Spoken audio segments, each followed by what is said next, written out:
سبيل الدموع سبيل مريح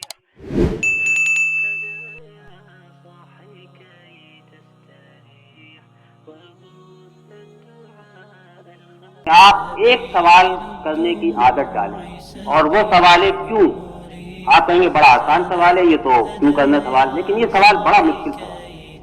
اس لیے کہ اس سوال کو کرنے کا جو جواب آتا ہے وہ اکثر بڑا ناگوار و تکلیف دہ ہوتا ہے. یہ کام ہم کیوں کر رہے ہیں اور اس سے کیا حاصل ہو رہا ہے. جب آپ یہ دیکھیں گے کام شروع کرنے سے پہلے کیوں کرنا چاہتے ہیں، کرنے کے بعد بیچ میں بار بار پوچھیے اپنے آپ سے کیوں کر رہے ہیں، کر چکے ہیں تو یہ پوچھیے کہ اس کو ہم کیوں کر رہے ہیں. تو بے شمار کام آپ دیکھیں گے کہ وہ اگر آپ اس کو مقصد کے اوپر جانچ کر دیکھیں گے کہ وہ کچھ بھی مقصد کو آگے نہیں بڑھا رہے، تو پھر اس کے معنی یا تو آپ اس کو بہتر بنائیں یا اس کو ترک کر دیں.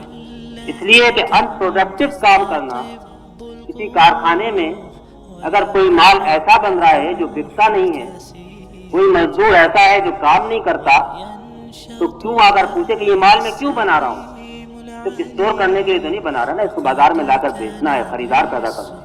اور اگر وہ مال بکنے والا نہیں ہے، کیوں کا جواب یہ کچھ نہیں ہو رہا، اس کے معنی پھر اس کو یا تو ہم کچھ مقصد کے لیے مفید بنائیں یا اس کو ترک کر دیں. اب یہ بڑا مشکل کام ہے، اس کا یہ کام آسان کام نہیں ہے. اس لیے کہ ہم ہمیشہ یہ کہتے ہیں کام کیوں ہوگا، ایسا ہی ہوتا چلا آیا، ہمیشہ سے ایسا ہو رہا ہے اس لیے اس کو ہونا چاہیے. تو بعض کاموں کے لیے تو یہ دلیل بڑی ضروری ہے، مضبوط ہے. روایات جو کہ بنیادی روایات ہوں وہ برقرار رہنی چاہیے. نماز کیوں پڑھیں گے، اگرچہ اس کے لیے بھی مقصد ہے، بار بار کے ذکر کے لیے ہوگی، اپنے صلاۃ الذکری، لیکن ذکر نہیں بھی ہوگا تو نماز بہرحال پڑھیں گے، اس لیے کو فرض کر دیں گے. لیکن ہر کام جو ہم نے اپنے اوپر لازم کر دیا ہے اس کا کرنا ضروری نہیں، اس لیے کہ ہم اس کو کرتے چلے آئیں، بلکہ اس کو نتیجہ خیز ہونا چاہیے. اس مقصد کے لیے اس کو ہم نے پہلے سے طے کر لیا. اگر کوئی کام مؤثر ہے، آگے بڑھا رہا ہے، وہ ضرور ہونا چاہیے. نہیں بنا رہا تو اتنی ہمت و جرات ہونی چاہیے کہ ہم اس کو اب نہیں کریں گے. تربیت گاہ کیوں کریں گے، اس لیے کہ منصوبے کے اندر شامل ہے. سال ختم ہو رہا ہے، 31 دسمبر آ رہی ہے، یہ سب کر کر کے جلدی جلدی ہم کو ختم کرنا.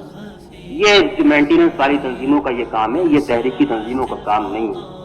وہ یہ سوچے کہ تربیت گاہ آخر کس لیے، کارکنوں کو ہم کو اس 3 دن میں 1 دن میں کیا واپس دے کر بھیجنا ہے، وہ کیا چیز لے کر جائیں گے اور اس سے پھر وہ کیسے مفید ہوگا اگلے پورے سال کے کام میں.